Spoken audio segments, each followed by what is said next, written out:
So, I am almost out of props, and I don't know which props I should get. So, I took my last 4 sets of props.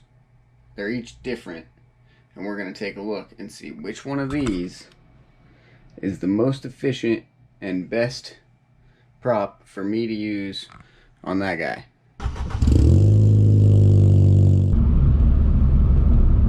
So, I'm trying to come up with a solid methodology for this test. So I think what I'm going to do is, when I plug it in, write down the OSD voltage, initial voltage, and then when I'm going to fly out and land, let the sag come back up, record that voltage, and then get the difference, and then also look at peak amperage, because it's going to weigh the same. So at least there's that, and that should give us a sort of a rough window of which prop is more efficient than which prop. I don't know, I could be totally wrong there, but that's my methodology, and we're going to see what comes of that.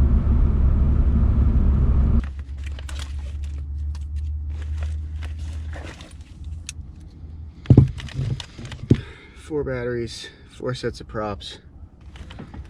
Let the testing begin. The first prop of the bunch is the Dahl Cyclone, coming in as a 7056 tri-blade. Up next we've got the Ethics K2, Mr. Steele's first larger diameter prop that I'm aware of, 6040 biblade. Then we have the Azure Power Big Smooth prop, or the BSP, which is a 6145 tri-blade. And finally, we have Dahl's folding masterpiece, the F7. As you can see, it vibrates like crazy. I tightened the prop nut as much as I could to sandwich the enclosure that holds the wings of the propeller together, but it was no use. Even as solidly as put together as I could make them, these props are just not going to come even close to the efficiency or smoothness of the other props in this test.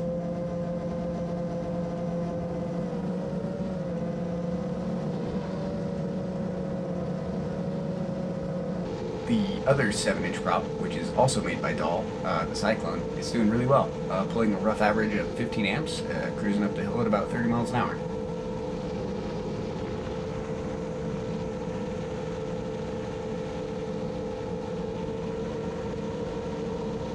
The smallest diameter prop in the test, the Ethics K2, pulled a rough average of 23 amps on the way up the hill, but on this flight I was going about 10 miles an hour faster, so that might have something to do with it.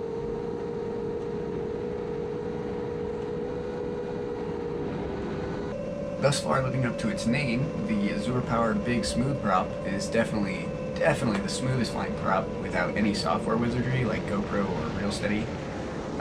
Pulling about 10 to 15 amps, moving up the hill at about 35 miles an hour. Even though something is clearly not right with either these props or how I set them up, I'm going to leave them in here because I've flown these and really not liked them. I didn't know why, but now I do. Anyway, they pulled an average of around 25 amps, doing 25 miles an hour up the hill.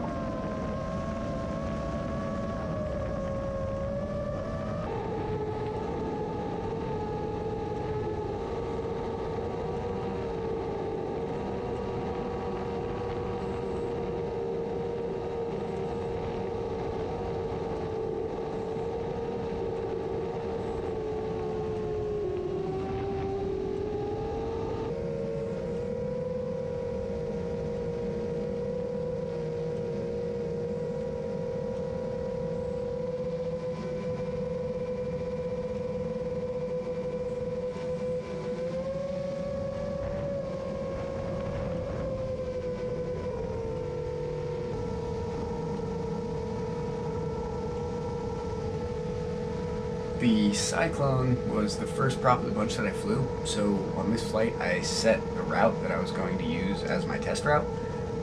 Right around here, I realized that I had plenty of battery left to do a lap of the field, so I decided that's what I would do to finish off the flight. You know, 1 lap, and then come in to land.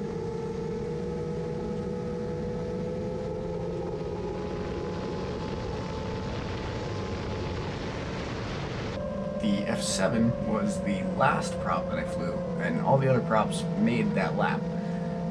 Because of this, I wasn't really watching my battery level up to this point. I assumed I just had plenty of juice.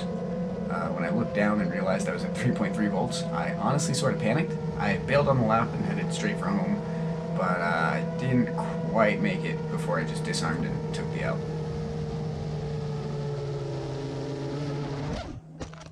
All the other props, though, they made it home and completed the lap.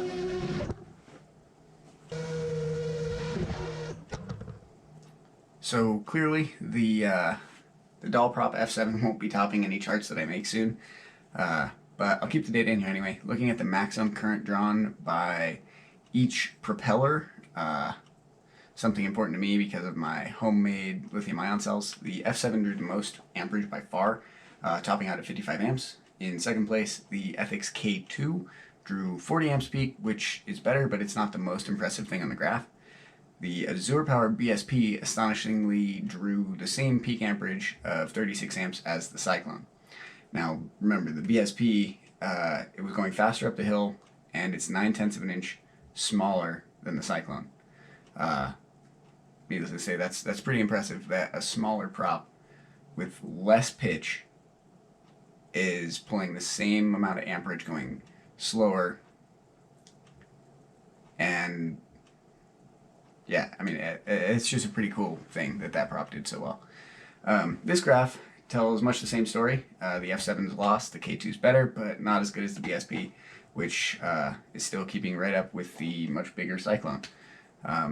So all in all, I think I figured out which prop I'm going to be buying, and yeah, hopefully they make a 7-inch version of it, because that would be pretty cool. If it maintained this trend of being a better propeller, and they made a 7-inch, that would be pretty dope.